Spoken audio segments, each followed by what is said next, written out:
Hi guys, welcome back to my channel. ఈరోజు నేను కరివేపాకు పొడి ఎలా చూపిస్తాను. ఫస్ట్ కరివేపాకుని 2 టైమ్స్ వాష్ చేసుకోవాలి. తర్వాత ఫ్యాన్ కింద పెట్టేసుకోవాలి. ఒక 10 మినిట్స్ ఆరిపోతాయి.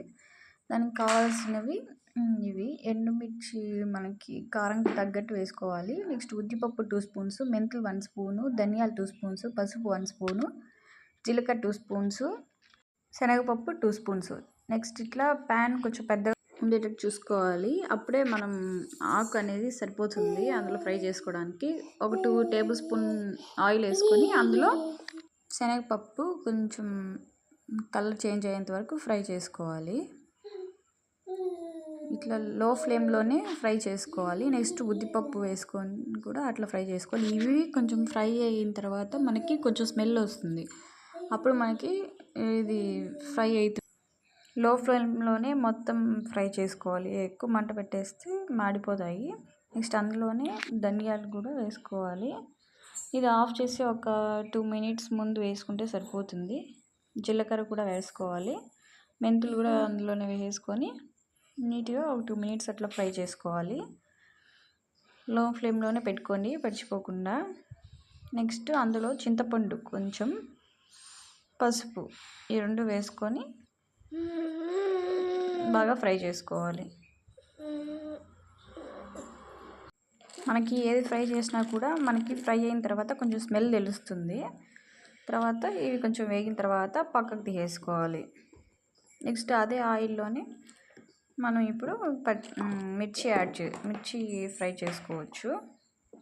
ఇట్లా పక్కకు తీసేసుకొని అందులో ఆయిల్లోనే మిర్చి కూడా ఫ్రై చేసుకోవాలి.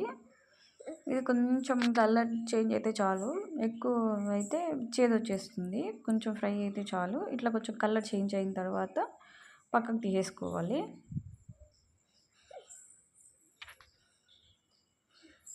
ఇట్లా ఈ కలర్ వచ్చిన తర్వాత పక్కకు తీసేసుకోవచ్చు. జాగ్రత్తగా చేసుకోవాలి ఏది మాడిపోకుండా. నెక్స్ట్ ఇప్పుడు 2 టేబుల్ స్పూన్ ఆయిల్ వేసుకొని ఈ కరివేపాకుని అందులో యాడ్ చేసుకోవాలి. మొత్తం ఈ ప్యాన్లో సరిపోతుంది. ఇట్లా పెద్ద ప్యాన్ ఉంటేనే మనకి చేసుకోవడానికి కంఫర్ట్గా ఉంటుంది. మొత్తం ఇందులో యాడ్ చేసుకొని మనం కలుపుతూనే ఉండాలి, లేకుంటే కింద ఆకులు మాత్రం మాడిపోతాయి. చూసి జాగ్రత్తగా ఫ్రై చేసుకోవాలి. కలుపుతూ ఉండాలి మొత్తం.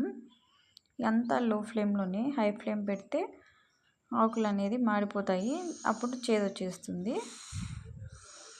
ఇది కొంచెం లేట్ ప్రాసెస్సే. ఆకు కొంచెం ఫ్రై అవ్వడానికి టైం పడుతుంది. కొద్దిగా ఫ్రై అవుతుంది. ఆకు క్వాంటిటీ అనేది తగ్గుతుందంటే ఫ్రై అవుతున్నట్టు.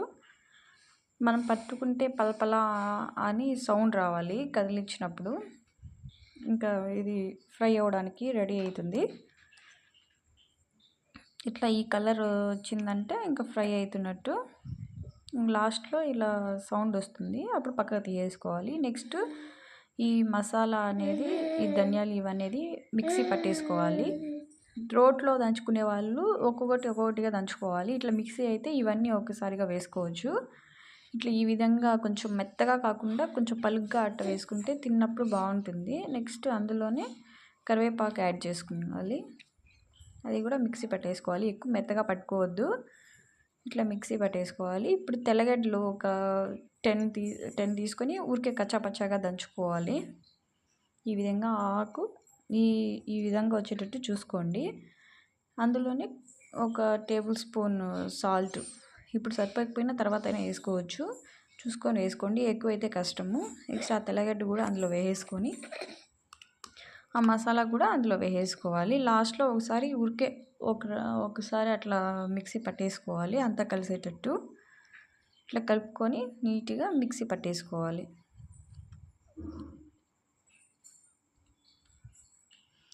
ఈ విధంగా వస్తుంది. టేస్ట్ అయితే బాగుంటుంది. సబ్స్క్రైబ్ చేసుకోండి, బెల్ మర్చిపోవద్దు. Thank you for watching.